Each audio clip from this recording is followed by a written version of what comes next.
سلاوريز ده 28 ماه ایلون ده کامیران حاجو سروک نویزگاه پیوندین درو یا نکسه بری خدا امریکایی ده شانده که ده کوج ابراهیم برو اندام نویزگاه پیوندین درو یا نکسه و اندام نکسه ده دسته دانستانکارا سوریه ده پیک دهات هجمارک هفدیتن انجام دان جبلی شانده نویزگاه درو یا نکسه شانده هفپیمانیان اجتماعی یا هزین شورش و اپوزیسیون سوریه و شانده دسته دانستانکارا سوریه زنجیرک هفدیتن بریاوی پیک آنی بون دوی خلکا تایبه ده امی بهرگولی لسر ناواروکا وان جوینان راوستن لگل برز ابراهیم برو اندامی نویزگاه پیودین در یا انکسی و اندامی انکسی ده دسته دانستانکارا سوریه ده هروها اندامی کمیتا سیاسی پارتیا یکیتی کردستانی سوریه گوتو بیش بکن مامستا ابراهیم دماتا باش به سپاس شبو آمده بوناته ده دست پیک ده امی بحثا داوین هفدیتین الوا بکن ده چارچوبه شانده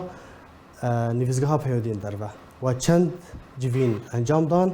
و بکیره بون او کسی کوه پیره انجام دانه براستی پیشی ده روزم لنیویورک بون کار مهبو لی یعنی دیتنی می پیوندی درو تنی واشنطن بو و تنی وزارت درو یا امریکی را بو ایتان گولدرایچ برپرسی ملف دوسای سوری و جگری آلیکاری جگری وزیر درو امریکایی سوزکی بری هات بودانی دناو موانده وک انجمن اجتماعی کردی موان ببین لی دیتنی می به پرانی یعنی به همو دولت آرو اویدن بهتر ل نیویورک چه بون دهندره دسته دانستندنا سوری بله باشه بریان بحثا چارچوبه ناجی کارو چالکین ود هندره شانده دسته دانستانکار سوریه بکن ده جوینا کو ده کمیته پیوندین در وده و انجام دایا بحثا چه هاته کرن چاوا چه مجارتی ده هاتن گوتو پیش کرن راستی سرسه يعني محورها أو دانستندن هات كرن يعني بيشي أخافتن دنابرا ما وشاندا أمريكي ده لسر جوهرتني قد نارين دولتا ده درباري سوري ده تشيبونه يعني أفدمك هناك دبن ناوي آليكاريين إنساني ره هناك بروجه لدفر رژیم سوری جی چه دبن دویناده یعنی یکیتیا اروپا هناك بر پرسوی سردانا سوریه دکن برینها یعنی تکیلی هناك دنابرا رژیم سوریه و اردنه ده چه بون هن تکیلی دنابرا رژیم سوریه و امارات ده چه بونه دوی دما داوی دجی یعنی او مسئله نرین نهیین ترکا یکو دانستندنی برژیما سوری رو بکن و لگوری اخفتنی ترکا یعنی دانستندنی سر مسئله امنی بری جهبون آنا جی بردوامن هین تدیتنی سیاسی یعنی برپرس سیاسی حردو دولتا به دورونه نشتنه لی اف بتایبت يعني نزیک بونک دنابرا حکومت ترکیه و حکومت رژیم سوریه ده چه به گلک تشت لسر آواده بن اف يعني يكج محوري خفتني مبون دنابرا موانده يعني نارينا امريكاجي اما ما قلت يعني اف نارين هاتيه جوهرتنيان هرسر هلوستاخايا أنا واجد خاص نارينا مناز بكن ما نارينا خو ما قلت براستي وفتشتك جديد بهتري سببك هي يعني جفي نارينا تركيا يعني هم مسألة البجارتنا وانه يعني أوبوزيونا لتجي أك بارتي قالكي مسألة بنابري سوري بكارتينه جالي كي ده مسألة أبوري ده تركيا ده أبوريا تركيا ده وضعكي قالكي خراب ديه جالی کی ده ترکیه لشریکه کی دگره چاوا لدجی پکه که پیاده کاربه يعني شربك كاري يعني تنابونا وان بكي وهر وهاجي وقت تركيا يعني دولة حري بهتر كاغتي سوري يعني هم جغرافی سینورکی درێژ پێرەیی هەمژی بهتری 3 ملیۆن و نیف سووری ورن هەمژی بە هەژمارک بقەندەروان یەگۆ دبن دەسەلاتا نێزیکی وێ دێ ینی ئەوە پۆزیسیۆنا سووری دێ ینی ئەف تشتانە گشت دەهێلێکی تورکیا هەنێکی جەدی وان دانوستەندنا بکێ تەوی گزەحمەتی هەنە ینی دناف هەردوو وڵاتە دێ گەلەکی دووربوون و دووربوونا نەرینە سیاسیژی هەنێ هەروەها ئەمریکاژی عینی تشت نەرینا ماوان نێزیکی هەفتوو بوو وانژی دگوت ینی ئەم بینن زەحمەتێک تورکیا و سووریا کاربن ڕێککەفتنەکی بکەن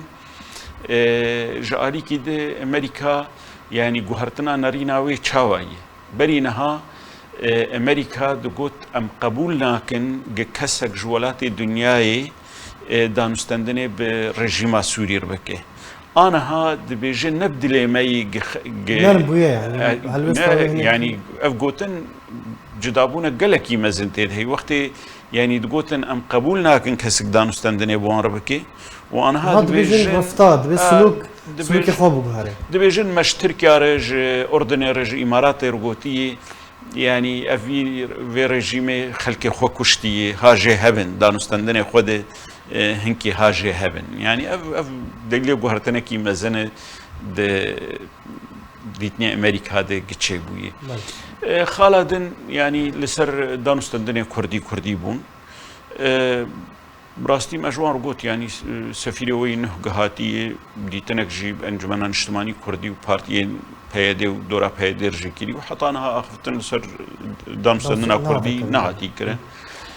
ئەوان گوت ئێمە ینی دبالا مەدەیە و ئەف دانوستەندن vegere û carekî din çê bibe hetanha giringiye didin wan danûstandinên ku navbera we hûn ku ene kesî û peynekê de ew yanî wilo dibêjin yanî tevî me ji wan re got jî yanî ew 2 salê derbas bûyî ji bilî pêşiya wê de hinekî ew nerîna siyasî gavek hat avêtin lê jê pêvê timî yanî ev yani êgê me danûstendin wan re dikirin PYD û partiyên peyenekê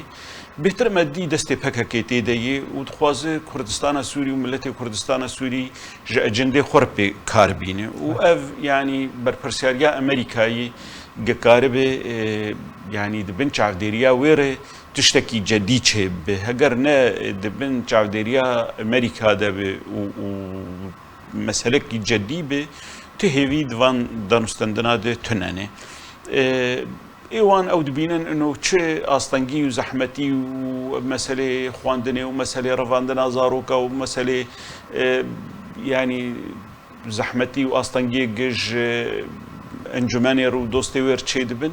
ev aya bi danûstendinê hûn karin di nav xwe de çareser bikin û bahweriya me de ev necediyetek di mewqifê Amerîkî de wextê dibêje hûn karin çareser bikin wextê ew nikarin çareser bikin wextê sê rêkeftin di nav me çêbûyî û çareser nebûyî ev delilê hinekî yanî ji hestê xwe derdixîne baş e mamosta eger em vegerin civînên we li New Yorkê çend civîn bûn kere encam dan navorokên wan çibûn çawa dosya Sûriyê hata behskirin û gotûbêjkirin براستی لور هنک دیتنه گرنگ چه بون یعنی به ولاتن اروپی رو تایبت به بریتانیا رو فرانسا رو آلمانیا رو افنا وقت به ولات سرکت اروپا ده به نروژ سوئد و ایرلندا رو به هنک ولاتن دنجی وقت مالطا جبر او جید که جارا به سری سالیت که مجلس الامن ده به هن ولاتن در وقتی یعنی کانادیا وقتی مکسیکی هاتن دیتن لی گرنگی بهتر وک مگو ولات اروپیه سرکه بون ولات عربا نهاتن دیتن جبلی وزیر دروی دولت قطر تنه هات دیتن بس جواتکی گلکی باش بس امینداری گشتی جامعه عربی رچه بو هروها يعني داويا ديتني مادجي جواتكي قلكي باش بأمين عامي نتويك بوير أنطونيو غوتيريس رج تشيبو اف وك هجماري ديتنا هجماري كي برفرهبو براستي هاتن ديتن يعني تشتي هف باش دنا فان ديتنا دي شاندا يعني دانوستندنا سوري بهتر لسر چه ترکیز دکر گرک يعني نونري ناف دولتي بيدرسون جواتك بتهيبت بوير جهات كرن وجواتا بغوتيرس رجهات كرن جارد بيدرسون حاضر بو تشتا سركه انه گرك نونري ناف دولتي كاري خوي سياسي برنگكي باش بريوه ببه نه دش كاري سياسي برد و كاري انساني داك هبه يعني روشة سوري ده روشة سياسي معقدة نبي درباس كرنا هنك خوارنه يانجي بآوا كرنا مكتبه كي يان بتشتكي ولوي جيتشار سريك سياسي روشة سوري رناي ديتن وافتشتانا يعني هر بردوان بن يادن شانداما هنك تشت يعني خافتن ذكرن انه جرك کنگره کی ناف دولتی نو چه به جبور و شاسوری به تایبت جبوی یعنی گهدان به دوسای سوری وارد ریج بر بریاری ناف دولتی هنه بس تو آلیات تنن او بریاری ناف دولتی جیب بن يعني بريارة دو بين شهر حر تشتد هي حمام مسارات سياسية تد هني اللي تشتك تقوتك تنا تنفيذ بك باش يعني بدولة هات أخافتن ليه وك يعني داوي أمين عامي قشتية متحدة قلت أنا فيزر في دي زحمتي يعني مسألة أوكرانيا وروسيا وأمريكا لدفركي شركي دكن لسر عرض أوكرانيا نممكن يعني أو مؤتمر دولي شيء بهما بتايبت روسيا مشاركة ناكو أو ناكي تشتكي دن جبر أنها ما قلت وقت مسألة مرواتية دي مسألة إنسانية دي أو تعافي المبكر جرد بيجن بعربي جهنك بروجة لحمة نافشي سوري بكارتين أو جي يعني مقترحة كما هبو كوميتك تشي ببي جحمو آليا يعني نا أو تشانات بهتر لدفري ريجيمي بنجبر لغوري يعني بهوريا مدي قالك تش لدفري ريجيمي دي بن بهتر جدفري بن دستي درفي دستي ريجيمي دي يعني هروها جي يعني وك ما فكي ميق وقتي تشي لسر سوريا تي أخافتن أم يعني دوان كومبونا دي نتويك بوي دي وك رجيم حاضر به أمجي حاضر بن أف تشتي هفبش بو دنافان مسألة دي تشتي جدا جيجبر يعني رئيس حكومتها مؤقت جيت شان دي دبو مثلا انجمنا اجتماعي كردي شان دي دبو يعني تشتي طيبت مديا كردي تي دهم بري يعني تحركهم بونا كده لغوري وقتي ولغوري جهتا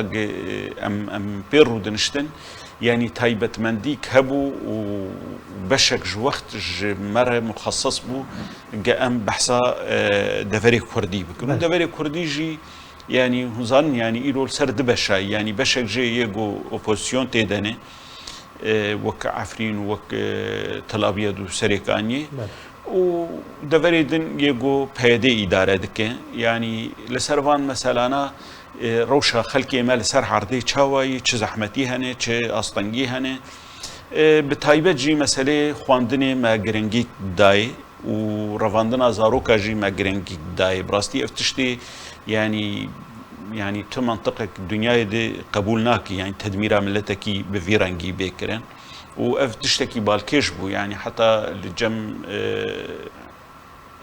يعني أمين داري قشتية نتويك بوي يعني هنك برس وهنك معلومات وهنك وثائق جي جما خواستن دي كومنت جما خواستن قام وان مسألة دي جوان بيشكيش بكن أذكارم بيجم يعني بتوائي نرينا أمريكي نهات بواقو هارتن اوه هنكي جديد بهترها باج آلي دولتي جما أو ديديتن بالتالي نرينا أمريكا وقتی گوهرتن یان اولاتي کوبیرا و جویانه برپرسین کو دوسای سوریه دکار دکن هلوستا واجه هاتی گوهرتن نه وقتی يعني نرينا أمريكي خرط بو جدي به يعني ازدعيني شانده 2019 جي الوربوم 2021 جي الوربوم يعني 2019 ده وقت جيمس جيفري نونري امريكا بو ودهات اخافتن دكر ولكلكا اوبوزيونا سوري تسكني هنگي ولات عربه دوري خود تسجيل دكرن چاو شاندا اوبوزيون رونين بس إيرو وقتي جنونري أمريكي تيد بيجو والله نبدل ماي خلق درنجم ريجيمي أو اهتمام هناك ضعيف دبي أفجالية ولا تعرب أجالية أوروبيا دي أو جينا راستبونا قد قوتنا وان ده هي يعني هناك أو ضعيف بونا خو ألوزيا خو بتشوف جريدان إنه والله روشة أوكرانيا قال لك زحمته أو أمزانين يعني تشتد أوكرانيا تشتد بينا تشتكي هندكي ليه تشتي أوكرانيا شحفت معها وفرد تشيبولي يعني نجد وعزة صالادة يعني كمان يجي باش شحفت معها شو باندور كريه لسر كريزا سوريا ودوسايا چهار سال كنا از كارم تشتكي بالكيش بيجم يعني خلقك از بالا خدمت قالك نفيسان دادت قالك قوتارا دادت قالك سياسة مدار يعني وك تخمينك هبو يعني امريكا او ضغطك يعني امريكي واوروبي وضغطك لروسيا لايران بكن جبرج ايرو روسيا د شركي دي وقال لك يعني طاقاوي او زعيف بويو د اوكرانيا دي هنكي وكبه كتيه يعني مشكله كي نزان بتشولوجي درك او تخمينه قالك سياسه مداره جرك امريكا ضغطك الدفرق دلن روسيا بكي لحلفائي بكي الايراني بكي جبوي قوي بهتر زعيف بكي بروفاجي فينا يعني امريكا واوروبا ايرو اف سرهلدانا شورشا قد ايراني تشيدبو الكردستان ايراني تشيدبو او دبي يعني ندبالا خلكي دي ضغطك لروسيا بكرن يعني لايراني بكرن جبر او ناخوازن لروجهلاتا نافين شرك تشي ببي وبرميلا نفتيج $100 هر $1000 جبر برجوندية دولتها دسر ما في ملتا رادي يعني او نريني جمرة ديناري انه والله دي كومنت هني وما في ملتا هي ونتهوي يقبوي هي يعني حر ولاتك برجوندية خو نادي بيجي حزار وينه لج سوريا هاتن دركتن بيقومان تأثير ناكش برجوندية دولتها كسر جناهات دادقة راست باشا ما مستا يعني دسبيك تجي هناك بحث كر اف نزيك بونا نافرا رژیم ترکیه قد هاتا بحث کردن در نیویورک نافرا رژیم سوریه و ترکیه ده و باندورا به چاب اگر انا دنافوان د چلو به ام نزانن لی هنک کومبونی مدگ اخفتن لسر بس اما شیرت تو پیشنیار جوارا پیشکش کرد وکو شاندا اپوزیسیون سوریه لا يعني اما وك تشتام فهم كر انه يعني أوجي بهتر دريا غوتيريس أمين عام الأمم المتحدة يعني قوت عاد زبونك ما زند ناف تركيا وأمريكا هي وبهوري أمدي يعني أو سياستها أمريكا جيرو لروجلاتا نافين وللسوري والدورة ما جتكرن سياستها كي نزل عليه نخيانية وجبر ولوجي يعني تبالا خدي بري نبري دولتا بري يعني تشاود وقتك يدي تركيا جبري خدي دانستندني بريجيما سوري ربكي وقصد جبري خدي ريجيما سوري دانستندني بكي اف يعني تيخويا كرين ريجيما سوري وك خد بينه او سركفتي بويه جبر دخوازش خلكير بيج دنگ خو بيجي خلكي بيج سياستا مراست بو وفانها خلقش ودقرن مرة لهفكرنا كي بكن اف موقفك خراب براستيجي بربرسياريا وبدرجة كي امريكا تحمل دك باشا ما مستعد فردا برسك جلجيني هاي اگر هات افيك تشبو چارا نويسا هف ايمانيان اجتماعي ائتلاف حكومة سوريا دمكي اوبوزيون بگشتي اف بمليونان کسی کو دجبری رژیم سوریه چه پناهبر بن چه کوچبر کلی بن چارنویسا وان و چاور از بهورناكم يعني تو مصلحات تركيا تيت هبه جفيك هاغتي زوج تسقو برده وافات تو منطق فينا تأييد ناكي يعني دانستندن ببن و تركيا كاربي فان كاغتا بهتر بكار بينه يعني مسألة هم مسألة بنابرة وهمجي مسألة أوبوزيوني